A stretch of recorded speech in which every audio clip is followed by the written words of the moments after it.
Berjumpa lagi dengan saya, Pater Domi Kevi SVD dalam Renungan Harian Katolik, Kamis dalam Pekan Biasa ke-11 dalam kalender liturgi Gereja Katolik, tanggal 18 Juni tahun 2020. Kenalilah Allah sebelum berdoa.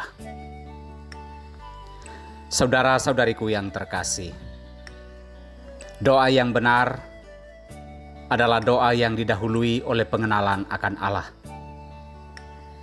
Tujuannya adalah agar kita mampu menempatkan diri secara benar di hadapan Allah. Jika kita sudah mengenal siapa itu Allah yang sebenarnya, maka kita dapat berdoa sesuai kehendak Allah dan bukan kehendak kita. Dalam ajarannya tentang doa Bapa kami, Yesus menegaskan pentingnya pengenalan akan Allah terlebih dahulu sebelum kita mulai berdoa. Yesus berkata, "Bila kalian berdoa, janganlah bertele-tele seperti kebiasaan orang yang tidak mengenal Allah." Menurut Yesus, pengenalan akan Allah adalah hal yang mutlak perlu supaya di dalam doa-doa kita tahu menempatkan diri di hadapan Tuhan dan juga di hadapan sesama. Saudara-saudariku yang terkasih, setidak-tidaknya dalam doa Bapa kami ada beberapa sifat Allah yang patut kita refleksikan. Yang pertama, Allah Bapa itu Maha Tahu.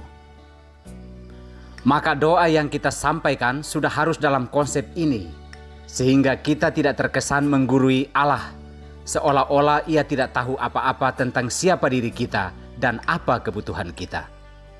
Dalam konsep ini, kita hanya menyampaikan secara jujur keadaan atau situasi yang kita hadapi. Yang kedua, Allah Bapa itu Maha Kuasa. Langit adalah tempat Ia bertahta dan bumi adalah pijakannya. Maksudnya adalah tak ada satupun di atas bumi ini yang bukan milik Allah. Maka dalam doa-doa kita memohonkan kehendaknya yang terjadi. Seringkali dalam doa-doa kita bukannya meminta kehendak Tuhan yang terjadi, tetapi kita berdoa meminta Tuhan mendengarkan kehendak kita. Terjadilah bahwa kadang kita menilai Allah tidak menjawab doa-doa kita karena kehendak kita tidak terpenuhi. Yang ketiga, Allah itu Maha Pengasih dan Pengampun.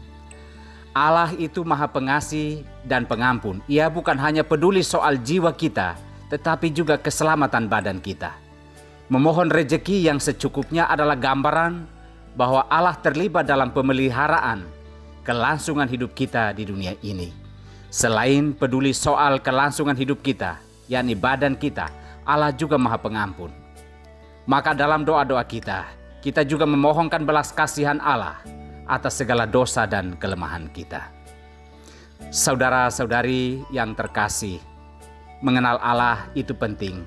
Maka di dalam doa kita hanya perlu meminta kepada Tuhan begini, "Berbicaralah ya Tuhan, hamba-Mu mendengarkan." Biarkanlah dalam doa-doa kita, Tuhan berbicara atas kehidupan kita. Biarkanlah kehendaknya terjadi atas hidup kita, karena Allah itu sungguh mengetahui apa yang kita butuhkan sebelum kita memintanya. Kita hanya perlu mengenal Allah secara baik, supaya kita bisa tahu membawa diri di hadapan Tuhan dan menyiapkan hati yang pantas sebelum berdoa, yakni mengampuni, berdamai dengan sesama. Karena Tuhan mendengarkan doa dari hati kita yang penuh kedamaian. Tuhan memberkati kita semua.